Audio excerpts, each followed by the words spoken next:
Nó mau chứ vậy. Và cái nhóm mà chị ở người đó phải chôn cái gì đấy.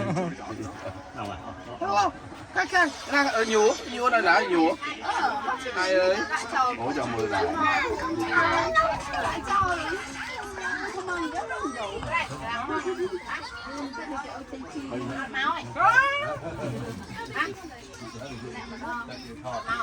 xử lý Mà biết nó ao rồi sao mà để ao không đây hả?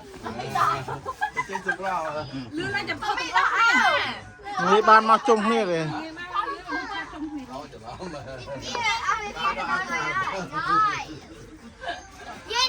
Nè cà phê anh thường thế rồi. Nhìn cái ban mềm vào nó được lại gì? Cái lý bán pin pin. À, chọn ai mà đúng không? Nó con hả? hai chôn Chọn đi, anh có cái chả này. Chụp sụp mà ăn nha.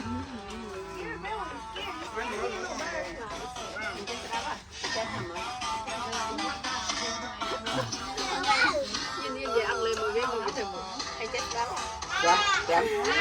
Con pro mùi hai á.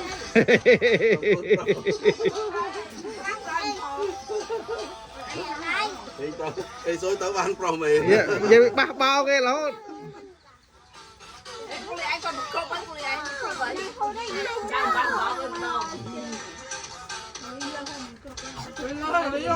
lý lần pram rồi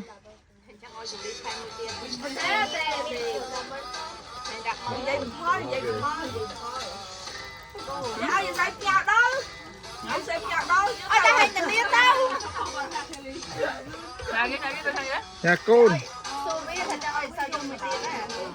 Tôi đọc bà nó bà ly. Bà hàng dây thế, tao mua cho con, mua đánh chân đó. Tao mua đi cái nào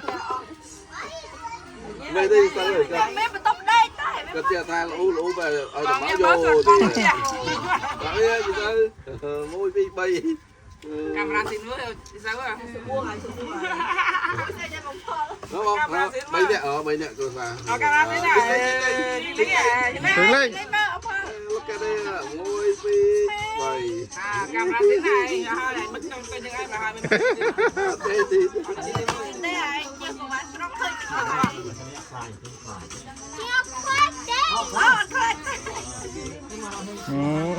Có thằng các bạn còn ok ừ khăm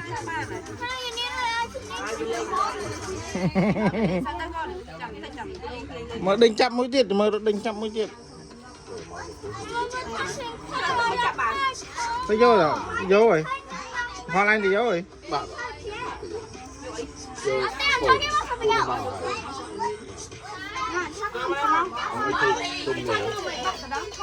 còn vô đó đâu có hồn chứ anh bà lo chết này bà thọ đấy ra mà bà lo nó ra không tiêu màu bà lo no phải cái hai nói hai đi ba tôi vô tôi chui à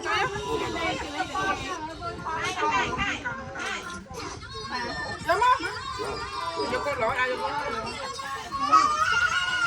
ra mày đừng mấy nhà lâm bùng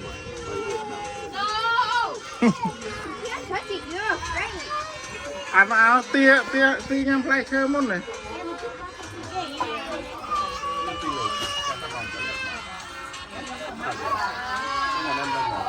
sát lên này